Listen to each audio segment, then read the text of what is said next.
Selamat malam, Bapak Prof. Suparto dan teman-teman. Malam ini kami dari kelompok 6 akan mempresentasikan mengenai review studi empiris filsafat ilmu manajemen. Sebelumnya, kami akan memperkenalkan anggota kelompok kami, yaitu yang pertama adalah saya sendiri, Dewayu Indah Karunia Pratiwi, teman saya Iwayan Dodi Setiawan, lalu ada Imade Dupi Andika, dan juga yang terakhir adalah Agus Made Krisnan Ferdiana. Sebelum kami memulai untuk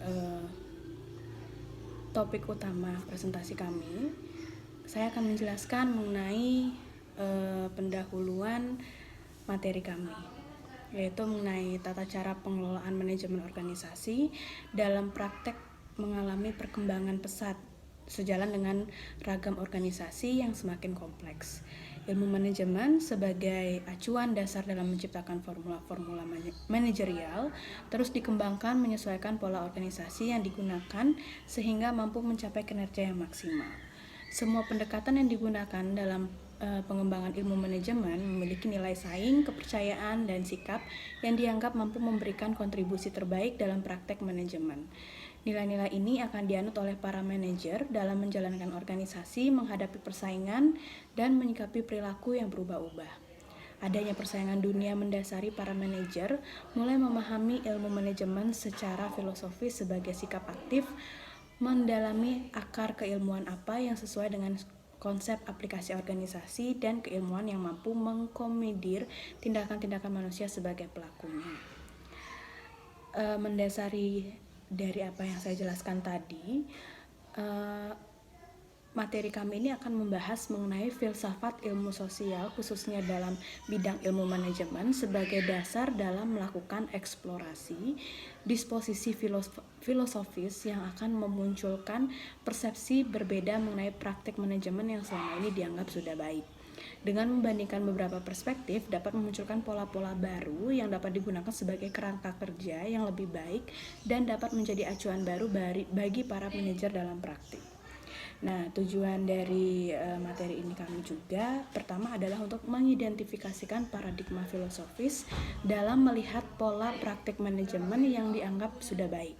Yang kedua adalah mengartikulasi resiko yang mungkin terjadi dalam pendekatan-pendekatan manajemen sehingga dapat mengidentifikasikan kelemahan-kelemahan dasar filosofis yang dimiliki oleh para manajer. Dan yang terakhir, tujuannya untuk menerapkan perkembangan terakhir filsafat ilmu-ilmu sosial dan di dalamnya terdapat filsafat ilmu manajemen untuk membangun fondasi metodologis seperangkat pola manajemen dalam praktiknya. Nah, tujuan terakhir ini juga untuk menjelaskan mengenai implikasi dari analisis untuk pengembangan manajemen itu sendiri. Yang pertama, saya akan menjelaskan mengenai filsafat ilmu manajemen itu sendiri. Jika didefinisikan, filsafat ilmu pengetahuan merupakan cabang filsafat yang membahas tentang sejarah perkembangan ilmu pengetahuan, metode-metode ilmiah, serta sikap etis yang harus dikembangkan oleh para ilmuwan, yang berfungsi sebagai sarana pengujian penalaran sains, merefleksi, menguji, mengkritik asumsi dan metode keilmuan, serta memberikan landasan logis terhadap metode keilmuan itu sendiri. Dalam ilmu manajemen, keberadaan ilmu filsafat sebagai akar munculnya teori-teori manajemen sehingga dapat berdiri sebagai ilmu yang memiliki aspek metodologis dan epistemologis yang menghasilkan pengetahuan empiris. Manajemen belum memiliki definisi yang mapan dan diterima secara universal. Menurut Mary Parker Follett misalnya, mendefinisikan manajemen sebagai seni menyelesaikan pekerjaan melalui orang lain. Definisi ini berarti bahwa seorang manajer bertugas mengatur dan mengarahkan orang lain untuk mencapai tujuan organisasi. Selain itu, menurut Ricky W. Griffin, mendefinisikan manajemen sebagai sebuah proses perencanaan, pengorganisasian, pengkoordinasian, dan pengontrolan sumber daya untuk mencapai sasaran atau goals secara efektif dan efisien. Efektif berarti bahwa tujuan dapat dicapai sesuai dengan perencanaan, sementara efisien berarti bahwa tugas yang ada itu dilaksanakan secara benar, terorganisir, dan sesuai dengan jadwal. Untuk materi selanjutnya akan dijelaskan oleh teman saya, Dodi. Terima kasih.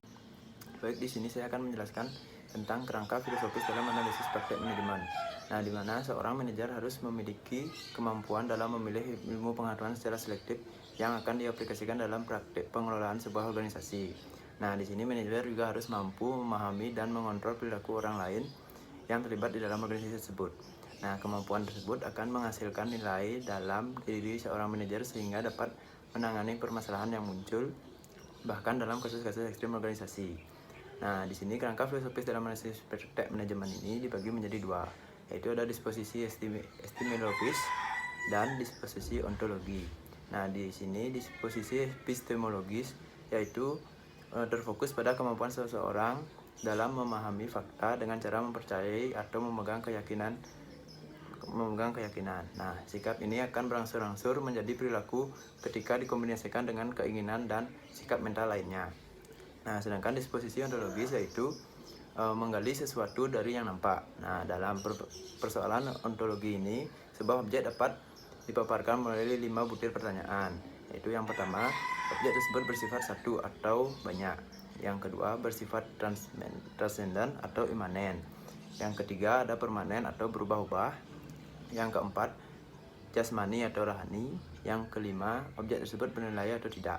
Nah, di sini ada juga selanjutnya ada metode riset. Nah, metode riset yang digunakan adalah metode inquiry filosofis, yaitu melibatkan penggunaan mekanisme analisis intelektual untuk memperjelas makna, membuat nilai-nilai menjadi nyata, mengidentifikasi etika, dan studi tentang hakikat pengetahuan. Nah, di sini peneliti filosofis mempertimbangkan ide atau isu-isu dari semua perspektif dengan eksplorasi ekstentif atau literatur, menguji dan menelaah secara mendalam makna konseptual, merumuskan pertanyaan, mengajukan jawaban, dan menyarankan implikasi atas jawaban-jawaban itu. Baik, sekarang saya akan membawakan materi pembahasan. Yang pertama adalah pembahasan mengenai taksonomi filosofis mengenai praktik manajemen yang baik. Jadi poin yang pertama adalah manajer yang dalam pengelolaan organisasinya menggunakan pola di luar kerangka epistemologi, baik naturalis maupun hermeneutik akan menggunakan pola lain dari kerangka epistemologi yang ditawarkan. Demikian juga ketika para manajer tidak sesuai dengan kerangka ontologi baik strukturalis maupun agensi akan menggunakan pola lain dari kerangka ontologi yang ditawarkan. Kemudian poin yang kedua adalah manajer akan menggunakan pola-pola yang disesuaikan dengan kondisi organisasi yang memiliki latar belakang berbeda-beda, baik dari kultur, adat istiadat, aturan, dan model manajemen. Kemudian pembahasan yang kedua adalah tipe-tipe perspektif dari manajer. Yang pertama adalah perspektif naturalis agensi. Jadi manajer cenderung menggunakan pola naturalis agensi dalam mengelola organisasi yang berorientasi pada kewirausahaan, terutama para manajer yang fokus pada hasil akhir. Kemudian manajer menggunakan pola ini karena sifat organisasi atau perusahaan yang sangat dasar di mana hasil atau output atau outcome merupakan inti dari akhir sebuah tujuan. Kemudian yang ketiga adalah manajer penganut aliran naturalis agensi memiliki gaya kepemimpinan developer atau membangun dengan menggunakan sistem manajemen konsultatif di mana pola yang dikembangkan adalah hubungan yang rendah antar anggota organisasi dan perilaku penugasan yang rendah pula.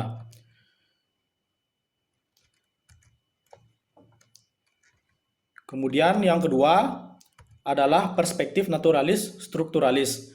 Jadi manajer dengan kecenderungan mengikuti gaya naturalis strukturalis akan mengelola organisasi dengan pola birokratis di mana perhatian utama pada input dan proses dalam mencapai tujuan organisasi. Kemudian perspektif naturalis strukturalis menekankan pada mekanisme struktur yang ketat dan kompleks, formalitas dan sentralisasi yang tinggi. Gaya kepemimpinan manajer pada perspektif ini adalah gaya kepemimpinan yang parental. Kemudian ada perspektif hermeneutik agensi. Jadi manajer akan mengelola organisasi dengan melembagakan struktur birokrasi dengan perhatian utama pada input dan proses. Karakteristik dari perspektif ini adalah kerjasama yang sangat rendah dan aturan organisasi yang mengikat dan ketat. Kemudian gaya kepemimpinan yang sesuai bagi manajer penganut hermeneutik agensi adalah gaya driver atau penggerak. dengan sistem manajemen eksploitatif otoriter. Gaya kepemimpinan ini ditandai dengan adanya hubungan anggota organisasi yang rendah, namun perilaku penugasan yang tinggi. Kemudian ada perspektif hermeneutik strukturalis. Manajer penganut perspektif hermeneutik strukturalis akan mengelola organisasi dengan berorientasi misionaris. Perhatian utama adalah pada proses yang dilakukan adalah dalam mencapai tujuan. Gaya kepemimpinan yang sesuai dengan manajer penganut hermeneutik strukturalis adalah gaya coach atau pelatih dengan sistem manajemen partisipasi kelompok dengan ditandai adanya hubungan antar manajer dan anggota yang tinggi, namun pola perilaku tugas yang rendah. Kemudian pembahasan selanjutnya adalah kondisi filosofis yang koheren pada praktik manajemen. Yang pertama, dalam penggunaan perspektif epistemologi, yaitu naturalisme dan hermeneutika, dan ontologi yang meliputi strukturalis dan agensi, yang tidak sesuai dengan praktik manajemen, terdapat kerangka yang filosofis dan metodologis, yaitu dengan menggunakan sintesis realisme transendental dan dengan menggunakan sintesis strukturasi. Aplikasi dalam organisasi mengenai adanya perspektif pendukung dalam pemahaman manajer pada epistemologi dan ontologi, yaitu dengan melihat adanya hubungan sebab akibat dari suatu peristiwa yang terjadi dalam organisasi. Kemudian saya akan membawakan materi mengenai implikasi dalam praktik manajemen. Jadi yang pertama, manajer yang baik akan mengenali keterbatasan dua dimensi dalam organisasi, yaitu dimensi kognitif rasional objektif dan dimensi komunikatif rasional atau makna normatif dalam organisasi, baik secara teoritis maupun realitas. Yang kedua adalah manajer yang baik tidak akan memiliki kekakuan dalam memilih pola pengelolaan organisasi dan tidak memiliki sikap arogan dengan menganggap bahwa semua masalah dapat terselesaikan tanpa bantuan orang lain. Kemudian yang ketiga adalah manajer yang baik akan dapat memahami dan mampu mengevaluasi mengenai perspektif epistemologi dan ontologi. Baik, selanjutnya saya akan membahas mengenai kasus dari penerapan ilmu filsafat di dalam ilmu manajemen. Nah, jadi salah satu ilmu filsafat yang dapat diterapkan dalam ilmu manajemen di kehidupan sehari-hari itu dari contohnya kasus mengenai ontologi. Nah, contohnya dalam kehidupan sehari-hari adalah tentang ontologi rumah itu sendiri. Jadi di mana kita dalam keseharian dan pada zaman sekarang itu banyak sekali ada model-model rumah yang berdiri. Tidak lagi kita hanya berpatokan kepada model rumah di mana rumah tersebut hanya sekedar bangunan yang berdiri di atas tanah seperti pada zaman dahulu. Namun sekarang ilmu filsafat atau keyakinan bahwa di tengah banyaknya ide-ide pembangunan rumah tersebut, kita tetap mempercayai bahwa ketika kita melihat adanya banyak ide tentang pembuatan rumah, kita tetap tahu bahwa hal itu merupakan adalah sebuah rumah meskipun banyak ide yang diterapkan dalam pembuatan rumah tersebut. Lalu yang selanjutnya itu adalah contoh lain dari ontologi, yaitu ontologi dari tentang sahabat kita. Nah, di mana ontologi tentang sahabat kita ini adalah ketika kita mengenal seorang sahabat sejak dia menginjak sekolah dasar, maka setelah kita lama berpisah dengan sahabat kita tersebut, ketika kita kembali bertemu dengan sahabat kita tersebut,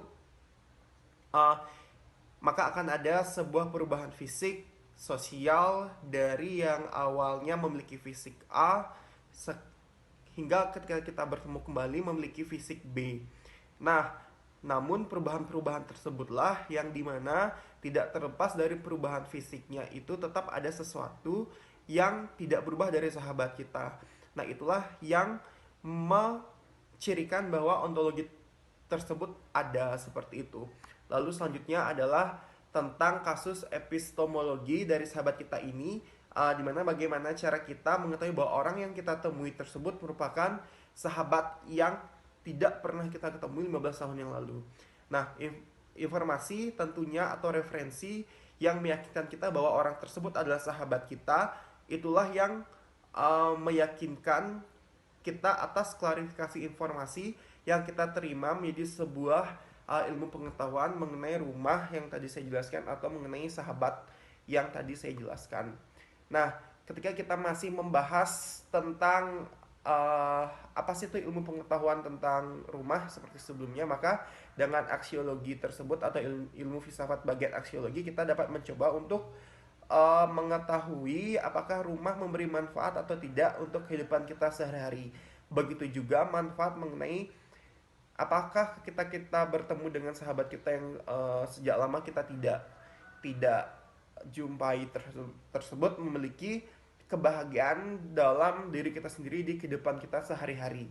Nah, dapat disimpulkan pada presentasi kita pada kesempatan kali ini adalah 4 perspektif dari bentukan epistemologi dan ontologi itu sendiri memberikan kerangka bagi manajemen untuk mengetahui bagaimana mereka bertindak sebagai pengelola di sebuah organisasi itu sendiri.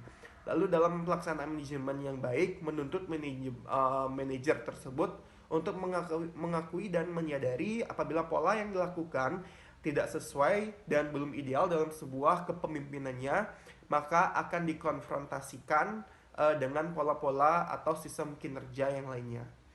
Dan di mana manajemen juga harus menyadari bahwa ada teori-teori sehingga dapat membandingkan dengan komprehensif dan akan dapat menerima standar terbaik dalam penggunaan model pengelolaan organisasi tersebut. Sekian, terima kasih dari presentasi kelompok 6. Kami harapkan jika ada pertanyaan, kami buka sesi pertama dan kami ucapkan terima kasih.